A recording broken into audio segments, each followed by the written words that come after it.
Camping, moto camping, backpack camping is all about management of resources. And so I wanted to go through some of the gear that I have and why I decided to take what I do where I do. Now, regardless of all the camping stuff that I do over here, I always make sure that I have some important motorcycle stuff. And the things that I really try to make sure that I have is my Hydro Pack. It is a service. I have two of these.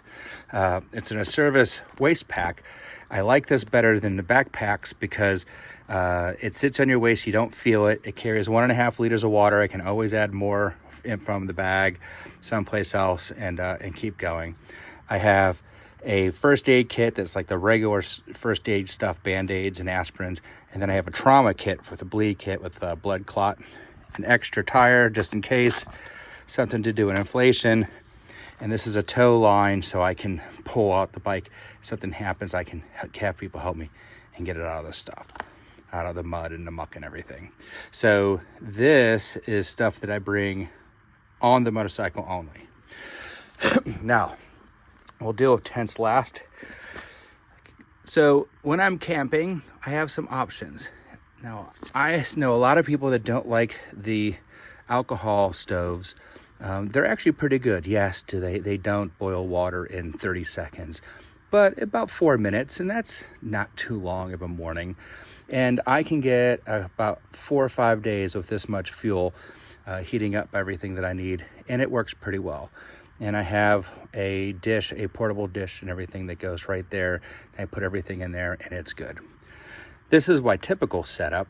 I have the typical butane, a very inexpensive Amazon $12 stove that actually works really well. I don't have a piezo lighter on it, but you know, your nice little spark light works just fine. All of this sits inside that one I think it's a half liter or 750 milliliters GSI, which is a knockoff of something probably expensive, but it's cheap. All of this fits in. It works really well. I have the dishes and then everything goes in here. It makes a very small profile. It doesn't weigh much. That actually opens up into a griddle, and inside it has the spatulas and everything. I only take that on occasion, but for the most part, I leave that at home. But nothing here costs more than $25. And probably this whole set would be probably 40, 50, 60, 70, 80 bucks total for everything here. And that's pretty good. This probably runs about $20 total. So you can get a pretty good camp stove. I actually have a wood cooker too, but I didn't want to bring that up. So now that we've got our cooking stuff done, we can make our decisions. Now there's something in my philosophy of packing that I'll talk to in a second, but let's go to sleeping. These are my 3 different sleeping pads. This is the smallest. This is a nature hike, but it has the lowest R value, which means that if it is not warm out, you don't want to bring it. But it is fairly comfortable. This is a gimmick Pongo.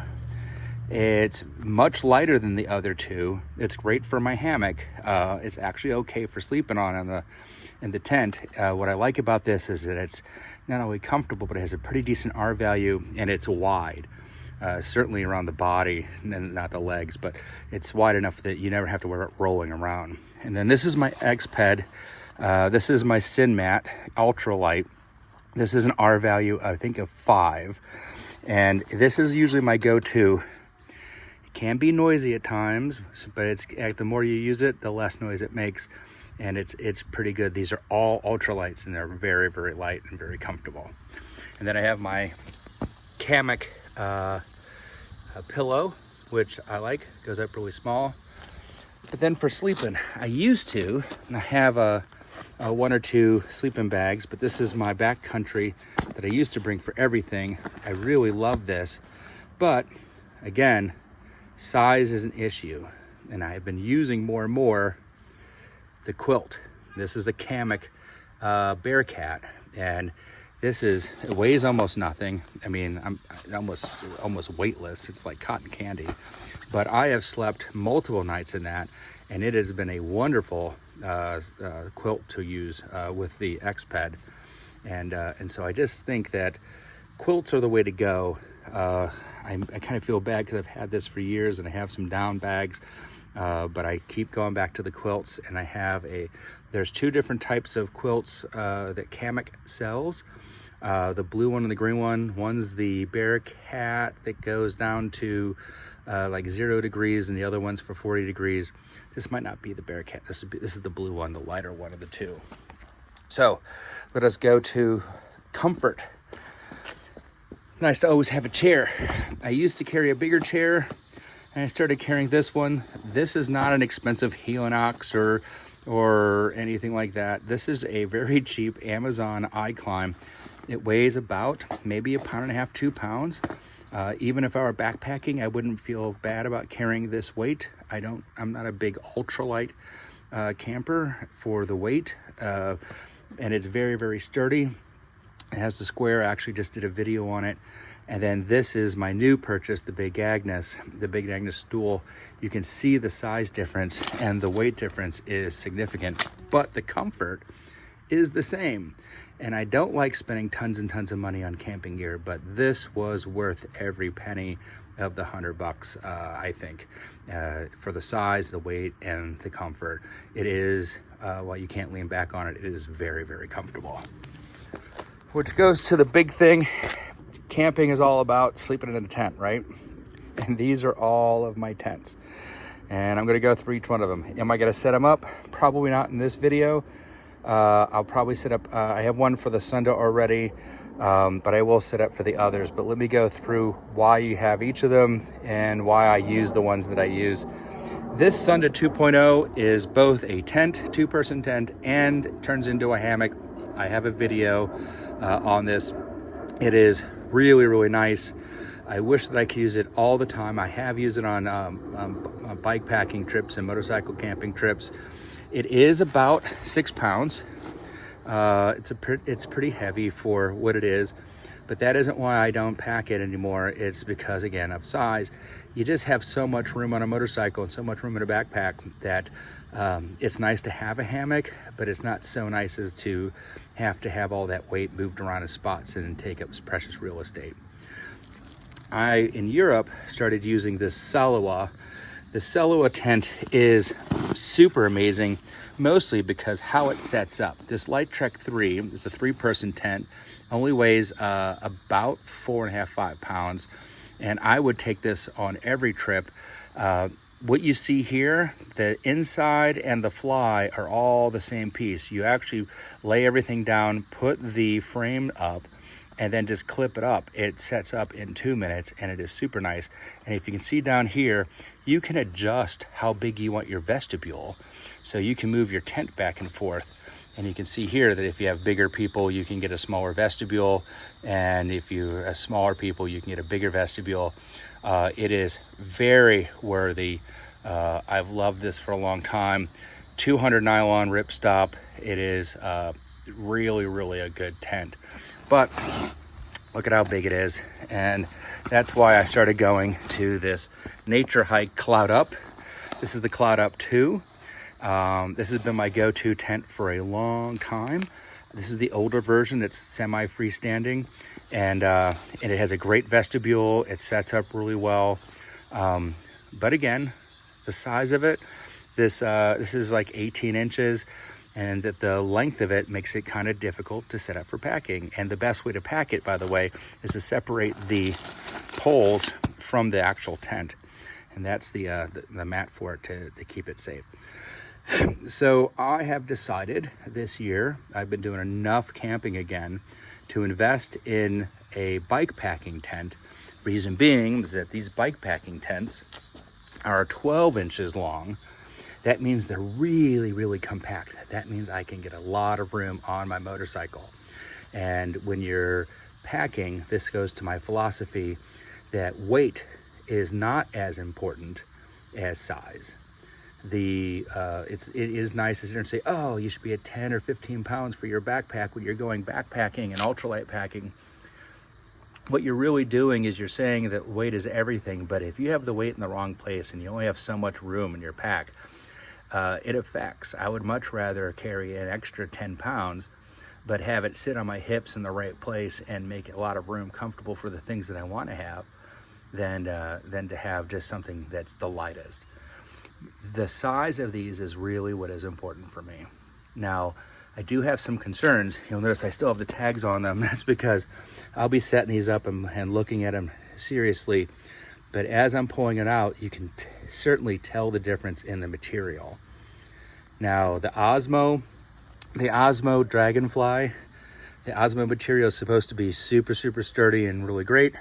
And the Big Agnes Tiger Wall, this is actually a 3-person tent. And look at the size of it. And it's still lighter. This is a 3-person tent, and the Osmo is supposed to be really strong material. This is supposed to be sturdy too, but I will tell you that I have gotten comments from everybody. Oh, it's great. I've used it for all these things. Got to be delicate though. And so I'm going to take a look. One of these is going back. I'm not quite sure which one.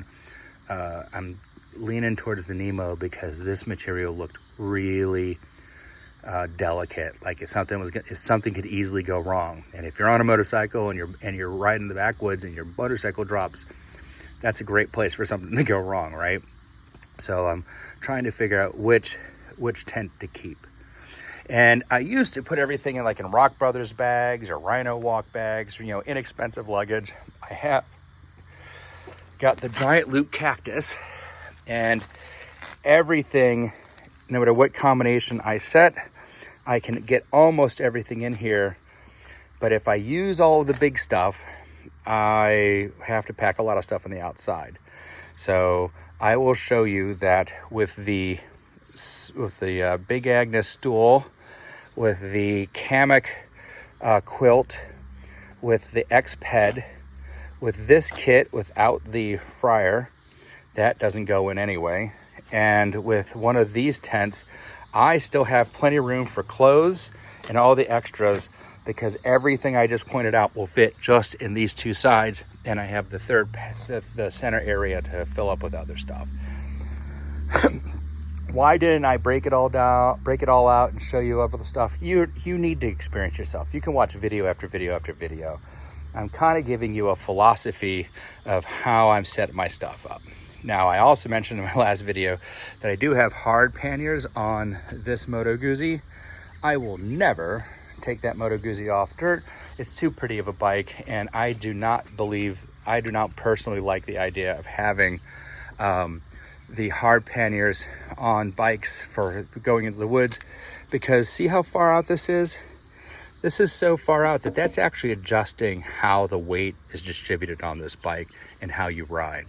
And I just don't like that. I think that in a motorcycle, the weight should be as close to the bike as possible and as low as possible, but certainly as close to the bike so it doesn't influence your riding. I've always heard the stories of when people fall, they break their legs on these things. I don't know if that's true, but I do feel the weight when I go get groceries on this thing. So this is just my around town fun bike. The bikes I'll be using out in town, out in the woods, will be either the BMW Surtao or the DR650. And these are my fun thrash around, drop them down kind of bikes. And I just want to keep the weight close to the bikes as possible. So that's it. That's all the camping stuff. What do you guys use, and what do you guys think? What's your philosophy of packing? Do you pack the first thing you use out first on the top, or do you pack all the weight at the bottom? What are you guys doing?